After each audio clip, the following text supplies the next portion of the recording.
آج ویو 360 میں ایک طرف عسکریت پسندی کے واقعات اور دوسری طرف پارلیمان میں صوبوں کی صورتحال پر تحفظات کا اظہار. کیا وفاقی پارلیمانی نظام صوبوں کے مسائل حل کرنے میں ناکام ہو رہا ہے؟ بات کریں گے آج کے شو میں.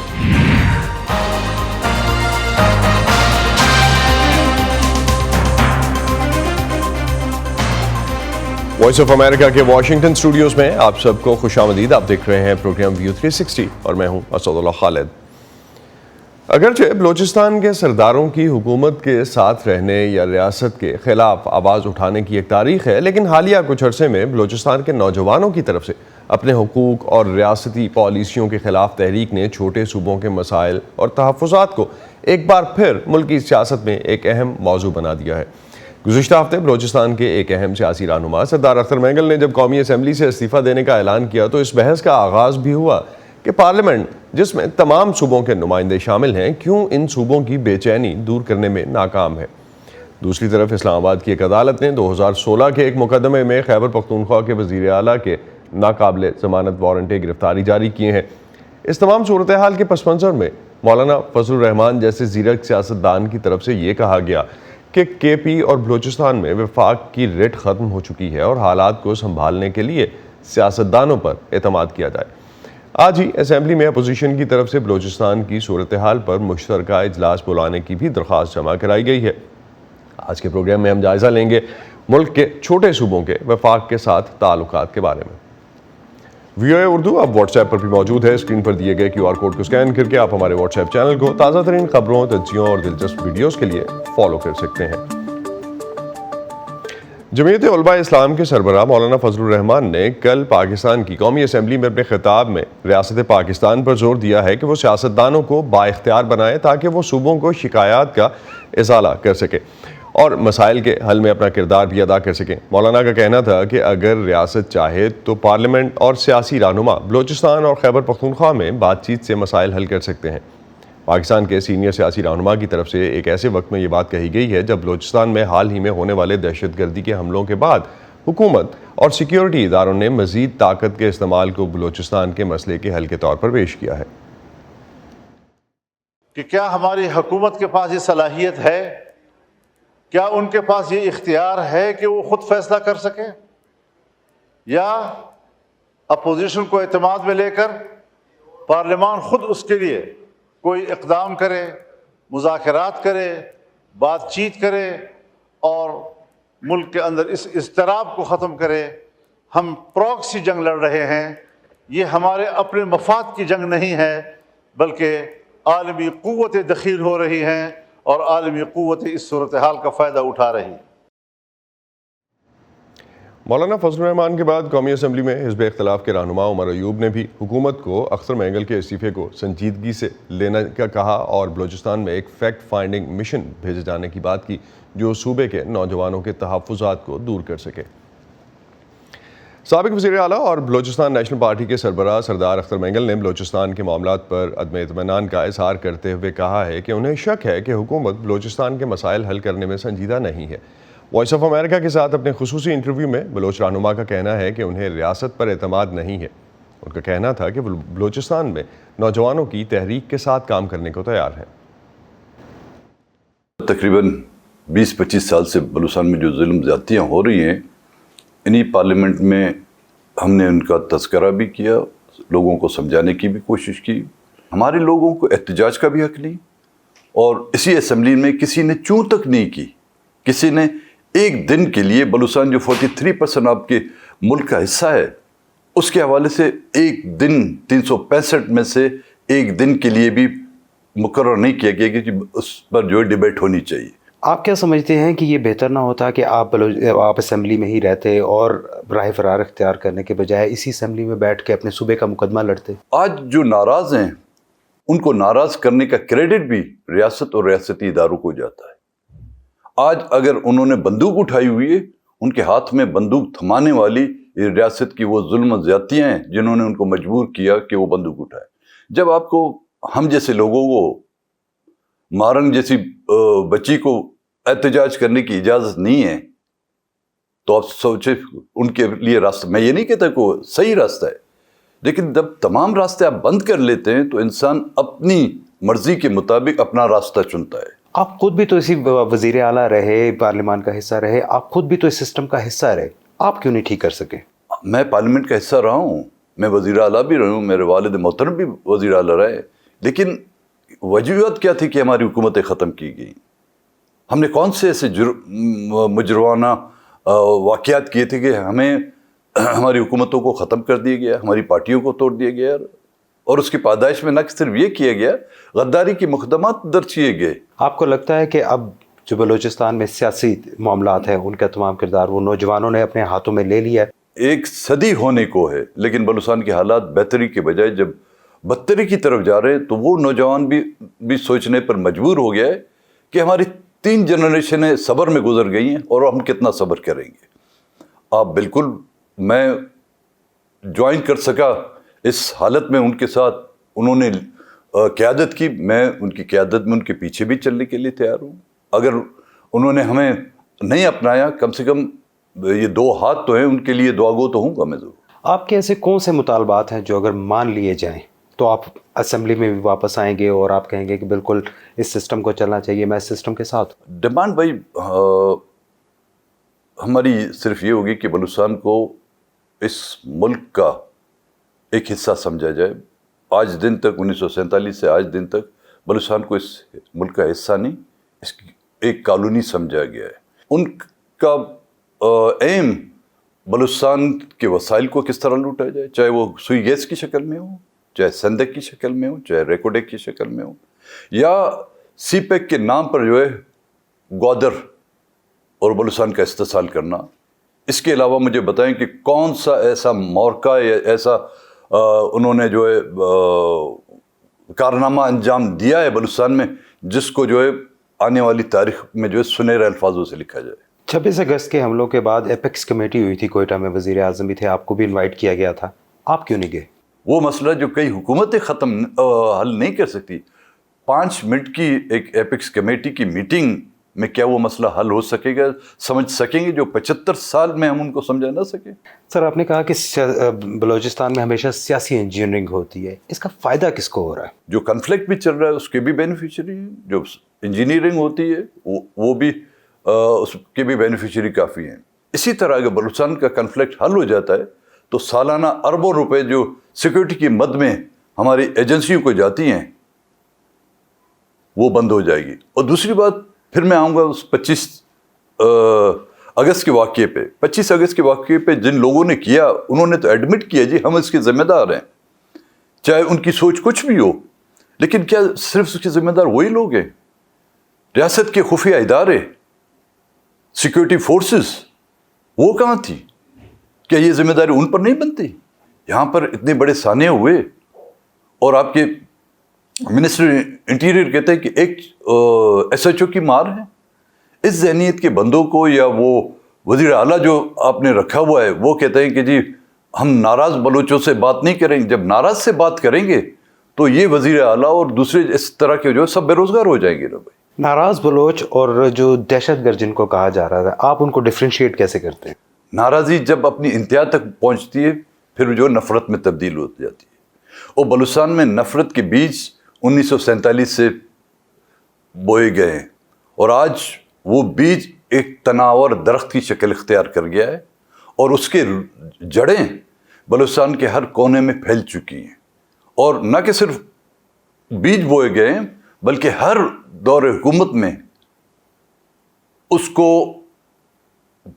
فرٹیلائز کیا گیا ہے اس درخت کو بلوچستان کے لوگوں کے خون سے, تو پھر وہ دہشت گرد بن جاتے ہیں. مسنگ پرسن کا ایشو کس طرح سے ریزالو ہو سکتا ہے؟ آپ اس میں کیسے ہیلپ کر سکتے ہیں؟ کہ آپ ریاستی اداروں سے آپ بات کرنا چاہتے ہیں, کس طرح سے وہ مسئلہ حل ہو سکتا ہے؟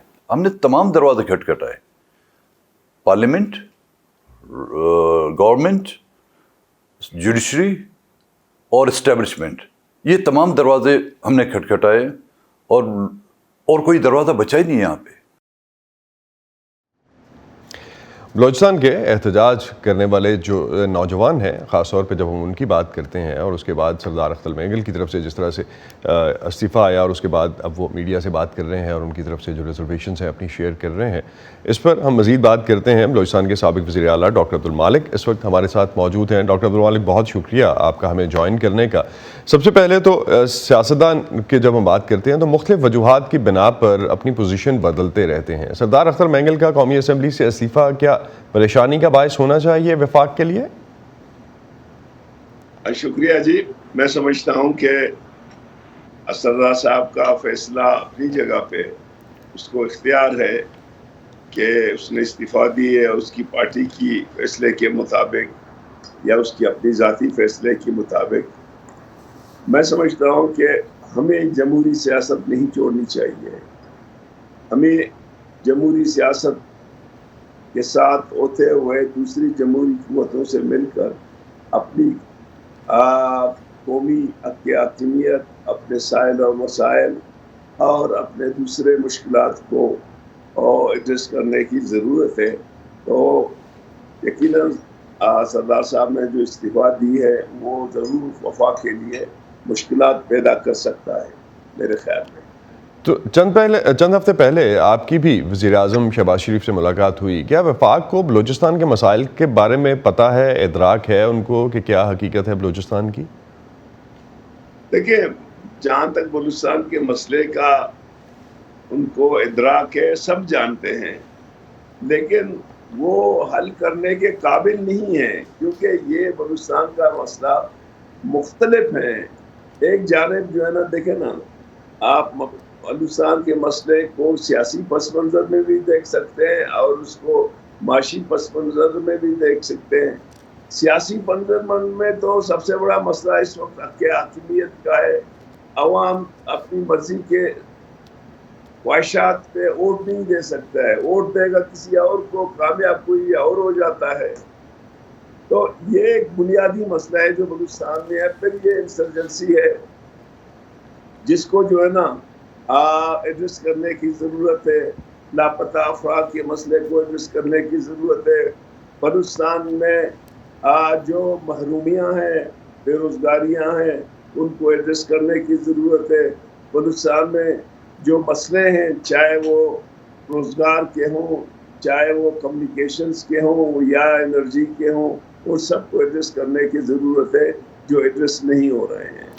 تو کیا آپ کو لگتا ہے کہ حکومت کے پاس کوئی حکمت عملی ایسی ہے جس میں مسنگ پرسنز کے ایشو سے لے کے جو سیاسی ایشوز آپ نے بتائے، حق حاکمیت کا جو ایشو ہے، اس کے بعد معاشی ایشوز ہیں، ان سب کے لیے کوئی ایسی حکمت عملی ہے کہ اس مسئلے کا حل نکالا جا سکے؟ دیکھیں، اگر وہ چاہیں، اسپیشلی اسٹیبلشمنٹ چاہیں، تو یہ مسئلے ان کے ہاتھ پہ ہے۔ مسنگ پرسن کا مسئلہ وہ حل کر سکتے ہیں، یا الیکشنوں میں دھاندلی کو روک سکتے ہیں۔ باقی جو ڈیولپمنٹ ہے وہ پروفیشنل اور فیڈرل گورنمنٹ کے ہاتھوں میں ہے۔ بلوچستان میں اس وقت بہت مس مینجمنٹ ہے، کرپشن ہے، ہر چیز بکا ہوا مال ہے، ان کو وہ روک سکتے ہیں۔ لیکن بنیادی جو ایشوز ہیں وہ اسٹیبلشمنٹ کے پاس ہیں، چاہے الیکشن ہو یا لاپتہ افراد یا انسرجنسی، جو انسرجنٹ ہیں ان کے ساتھ مذاکرات۔ ڈاکٹر صاحب، جب بھی گمشدگیوں کا ایشو پرانا ایشو ہے، آپ کی حکومت بھی تھی بلوچستان میں، آپ کو کیا چیلنجز رہے اس کو حل کرنے میں؟ میں بھی اس کو حل کرنے میں کامیاب نہیں رہا، کیونکہ سیاسی حکومتوں کے ہاتھوں میں نہیں ہے، یہ پیورلی جو ہے نا اسٹیبلشمنٹ کے ہاتھوں میں ہے۔ جب تک وہ نہ چاہیں حل نہیں ہوگا۔ تو آپ علیحدگی پسندوں کے ساتھ بھی مذاکرات جو تھے ان میں بھی شریک ہوئے، اور اس حوالے سے آپ کے کچھ بیانات بھی رہے۔ کیا کوئی امکانات ہیں کہ بلوچستان کے تحفظات دور ہو جائیں گے اور صوبے کی وفاق سے ناراضگی ختم ہو سکتی ہے؟ کس طرح کے مذاکرات ہونے چاہیے؟ میں فرینکلی کہتا ہوں، اس ٹائم بہت امکانات تھے، 60-70% امکانات تھے کہ بہت سے لوگوں کو ہم راضی کر سکے۔ لیکن اب مجھے امکانات کم لگ رہے ہیں، کیونکہ ابھی کا جو لیڈرشپ ہے اور اس ٹائم کا لیڈرشپ میں بہت فرق ہے۔ ابھی سارے نوجوان آ گئے، مجھے نہیں لگتا ہے کہ وہ اب مذاکرات کریں گے۔ مرکز بھی کہتا ہے کہ جی ہم مذاکرات نہیں کریں گے، اور میرے خیال میں یہ بھی مذاکرات نہیں کریں گے۔ اس ٹائم کے حالات مختلف تھے، اس ٹائم مذاکرات جب میں نے کیے تو اس میں 60-70% چانسز تھے کہ وہ مذاکرات کامیاب ہو. تو رابطے بحال کیسے ہو سکتے ہیں ڈاکٹر مالک؟ کوئی سولوشن نظر آتا ہے آپ کو؟ میرے خیال میں یہ کانفیڈنس بلڈنگ سے ہوگا، اس طرح نہیں ہوگا. سب سے پہلے ان کو ایک ایسا ماحول پیدا کرنا چاہیے کہ وہ جا کے جو ہے نا مذاکرات کے لیے حالات مناسب ہوں. 10.5 جو ہے نا لاپتہ افراد کو وہ ایڈریس کرے، ان کو لائے، تانوں میں جیلوں میں رکھے اور مزید لوگوں کو لاپتہ نہ کریں. احتجاج کی حق دے دیں، پرامن احتجاج آئینی حق ہے اس کو حق دے دیں، اور لوگوں کو تنگ نہ کریں. جو نوجوان بے روزگار ہیں ان کو جابز دے دیں، اور جو سینس آف ڈپرویشنز ہے اس کو ایڈریس کریں. ہمارے بارڈرز ہیں، بارڈروں کو کھلا رہنے دیں تاکہ ہمارے لوگ جو ہے نا آنا جانے میں ان کو تجارت میں تکلیف نہ ہو. یہ مختلف جو ہے نا کثیر الجہتی اسٹریٹجی ہوگی، تب ماحول جا کے آگے بہت آگے بہتر ہوگی. فی الحال تو امکانات نہیں ہیں، مجھے نہیں لگتے ہیں. ڈاکٹر عبد المالک بلوچ، سابق وزیر اعلیٰ بلوچستان، بہت شکریہ آپ کا. آپ ہم سے بات کر رہے تھے اور کانفیڈنس بلڈنگ میجرز آپ کے خیال میں ایک سولوشن ہے کہ آگے جا کے اس حوالے سے بات ہو سکتی ہے. خیبر پختونخوا میں پاکستان تحریک انصاف کی حکومت ہے جو کہ مرکز میں اپوزیشن میں ہے، اور مرکزی حکومت کے ساتھ اس کے تعلقات میں کم ہی کبھی کوئی گرم جوشی نظر آتی ہے. اسلام آباد کی ایک عدالت نے خیبر پختونخوا کے وزیر اعلیٰ علی امین گنڈا پور کے ناقابل ضمانت وارنٹ گرفتاری جاری کیے ہیں. اس بارے میں بات کرتے ہیں وائس آف امریکہ کے شمیم شاہد سے. شمیم، وزیر اعلیٰ کے وارنٹ گرفتاری پر صوبائی حکومت کا کیا رد عمل آیا ہے اب تک؟ خیبر پختونخوا حکومت کا رد عمل یہ ہے کہ آج وزیر اعلیٰ نے پشاور ہائی کورٹ سے رابطہ کیا، اپروچ کیا، رجوع کیا، اور وہاں پشاور ہائی کورٹ سے ان کو 1 مہینے کی راہداری ضمانت مل گیا ہے، اور ان کو کہا گیا ہے کہ راولپنڈی اسلام آباد میں آپ کے خلاف جتنے بھی مقدمات ہیں تو 1 مہینے کے اندر اندر تمام عدالتوں سے رجوع کر دے، اور وہاں پر اس کی جو ضمانت ہے اس کی کنفرمیشن کر دے یا ٹرائل شروع کر دے. تو یہ آج ان کا ہے، اور وزیر اعلیٰ نے اس موقع پر جو ذرائع ابلاغ کے نمائندے ہیں ان کے ساتھ بات چیت بھی کی، اور انہوں نے کہا کہ وفاقی حکومت جو کچھ کر رہا ہے تو وہ 8 ستمبر کی جو جلسہ ہے اس کو ناکام بنانے کے لیے کر رہا ہے، اور اس نے یہ کہا کہ وہ یہ جلسہ ضرور کریں گے. اور اس سلسلے میں انہوں نے یہ بھی کہا کہ انہوں نے از خود عمران خان کو کہا ہے کہ اس سلسلے میں مزید کسی قسم کا مشورہ یا کسی قسم کی ہدایت وصول نہیں کی جائے گی، بلکہ یہ جلسہ میں کسی بھی قیمت پر نہیں چھوڑوں گا اور یہ کروں گا. شمیم صاحب، کوئی ایسا اگر ہم آپ کے سورسز کی بات کرتے ہیں اور ہسٹوریکلی بات کریں تو اس طرح کے کیسز میں آپ سمجھتے ہیں کہ وزیر اعلیٰ کو گرفتار کیا جا سکتا ہے، اور عوامی سطح پہ کیا ریئیکشن ہوگا اس کا؟ نہیں، میرے خیال میں ایک تو یہ ہے کہ اسی قسم کے جو مقدمات ہوتے ہیں تو یہ زیادہ تر اگر دیکھیں تو یہ سیاسی نیچر کے ہوتے ہیں، اور یہ 2016 کا ہے، اور پاکستان تحریک انصاف کی یہاں پر بھی پاپولیرٹی ہے، پنجاب میں بھی ہے، وفاق میں بھی ہے. تو ظاہر ہے اگر وزیر اعلیٰ گرفتار ہو جائے تو اس کا رد عمل سخت بھی ہوگا.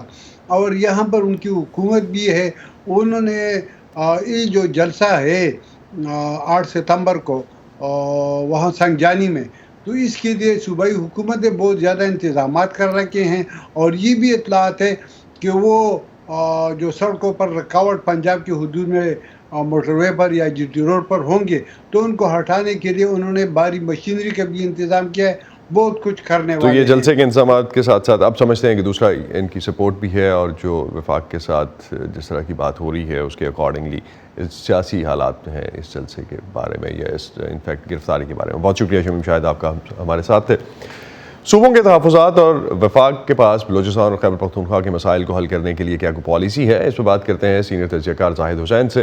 زاہد صاحب، بہت شکریہ آپ کا ہمیں جوائن کرنے کا. بلوچستان کے وفاق یا ریاست سے تحفظات تو اشروں سے چلے آ رہے ہیں، بلوچ نوجوانوں کی تحریک ایک نئی چیز ہے. کتنی بڑی تبدیلی ہے یہ بلوچستان کی سیاست میں، جہاں ایک عرصے تک صرف سردار ہی سیاسی میدان میں ہمیں نظر آتے تھے؟ دیکھیے، بہت بڑی تبدیلی آئی ہے بلوچستان کی سیاست میں. اس وقت جو ہے پہلے بھی ہم نے دیکھا تھا کہ بلوچستان میں مختلف دربار میں انسرجنسی چلی تھی، لیکن اب جو کچھ ہو رہا ہے وہاں پہ اس میں پہلے جو ہے زیادہ تر ہمیں نظر آتے تھے قبائلی علاقے سے میں اس کا اثر تھا اس پوری انسرجنسی کا. لیکن اب جو صورتحال ہے اس میں یہ ہے کہ بلوچستان کے جو پڑھے لکھے اور ایک حد تک مڈل کلاس جو آبادی ہے وہ جو ہے آج سب سے زیادہ متنفر ہے اس میں بلوچستان کی حالات کی وجہ سے، اور وہی سب سے خطرناک صورتحال بن کے آئی ہے، اور اس کی وجہ بہت صاف نظر آتی ہے۔ یہ آج اچانک نہیں ہوا ہے، جو اسٹیٹ کی پالیسی بلوچستان میں رہی ہے، جیسے ابھی آپ کے پروگرام میں سردار اختر مینگل فرما رہے تھے، بالکل صحیح کہہ رہے تھے کہ بلوچستان کو ایک کالونی کی طور پہ ٹریٹ کیا گیا ہے، اور ہمیشہ سے وہاں پہ کوشش یہ کی گئی کہ وہاں کے جو ریپرزینٹیٹیوز ہیں ان کو جو ہے نہیں آنے دیا جائے، اور ایسی حکومتیں قائم رہی ہیں وہاں پہ جن کو ایک آشیرواد رہی ہے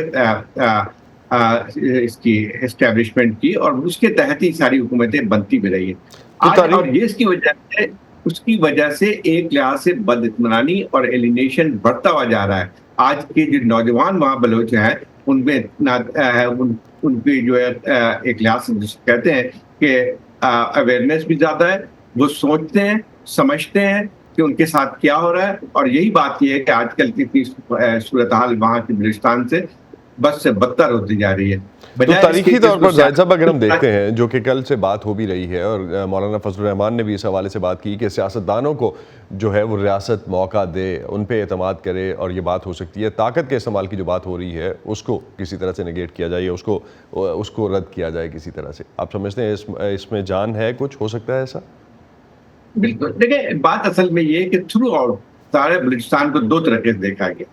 ایک تو یہ تھا کہ کالونی کے طور پہ وہاں پہ جو ان کے وسائل تھے اس پہ جو ہے آپ کو نے بلوچستان کے عوام کو کوئی حصہ نہیں۔ دوسری بات ہے کہ ریپرزینٹیٹیو حکومت نہیں رہی۔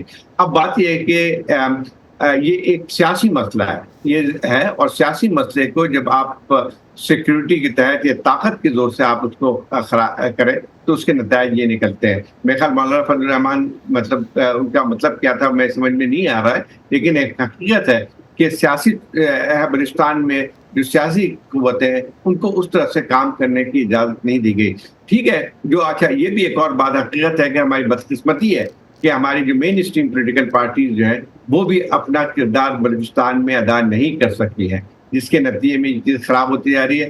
ٹھیک ہے، ایک حقیقت بھی ہے کہ آپ جو اگر سیاسی مسئلوں کو سیاست دانوں پہ چھوڑیں گے تو بہتر نتائج ہوں گے، لیکن اگر ہم دیکھتے ہیں کہ خود سیاسی جماعتیں بھی جو ہے وہ خود جو اسٹیبلشمنٹ کا ایک حصہ بن جاتی ہیں، تو مجھے نہیں لگتا ہے کہ وہ وہی مسائل کو حل کر سکتی ہیں۔ اس وقت سب سے زیادہ ضرورت یہ ہے کہ ایک وسیع تر ایک ڈائلاگ ہو جو بلوچستان کے عوام کو بھی لیا جائے، اور ان کے جو خاص جو ایک لحاظ سے جو پہلے تو یہ ہے کہ جو گریوانسز ہیں اس کو ایڈریس کیا جائے۔ تو خیبر پختونخوا، اگر ایک چیز میں لاسٹ میں زاہد صاحب انکلوڈ کرنا چاہوں گا، اگر آپ اس کو ایڈریس کرتے چلیں، خیبر پختونخوا اور بلوچستان کے مسئلے میں بنیادی فرق اگر ہم ڈیفرینشیٹ کر سکیں تو بہت بڑا فرق ہے۔ دیکھیں بلوچستان میں تھرو آؤٹ ایک سیاسی مسئلہ رہا ہے، وہ کی جنگ رہی ہے، جمہوریت کی جنگ رہی ہے، اور جب اس کو آپ جو ہے اس کو طاقت کے زور سے جو اگر ختم کرنے کی کوشش کرتے ہیں تو اس کے نتیجے میں یہ ایک لحاظ سے انتہا پسند تنظیموں کو بھی موقع ملا ہے، اور وہاں پہ جو ہے اس قسم کی کارروائیاں بھی ہوئی، دہشت گردی کی کارروائیاں بھی ہوئی۔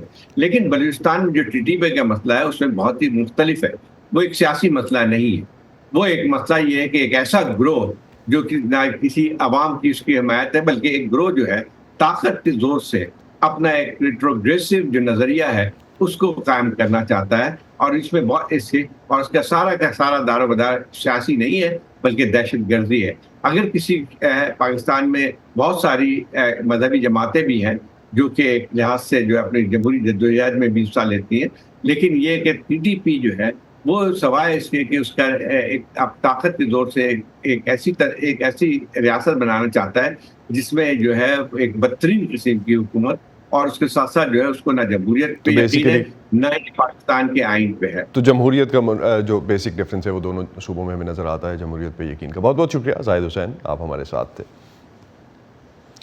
اسی پہ ختم کرتے ہیں آج کا ویو 360۔ اسٹے سیف، اور پاکستان اور خطے بھر کی خبروں کے لیے ہمارے سوشل میڈیمز اور ہماری ویب سائٹ پہ آپ آ سکتے ہیں، urduviewers.com پر۔ تب تک کے لیے اتنا ہی، اسد اللہ خالد کو اجازت دیجیے، خدا حافظ۔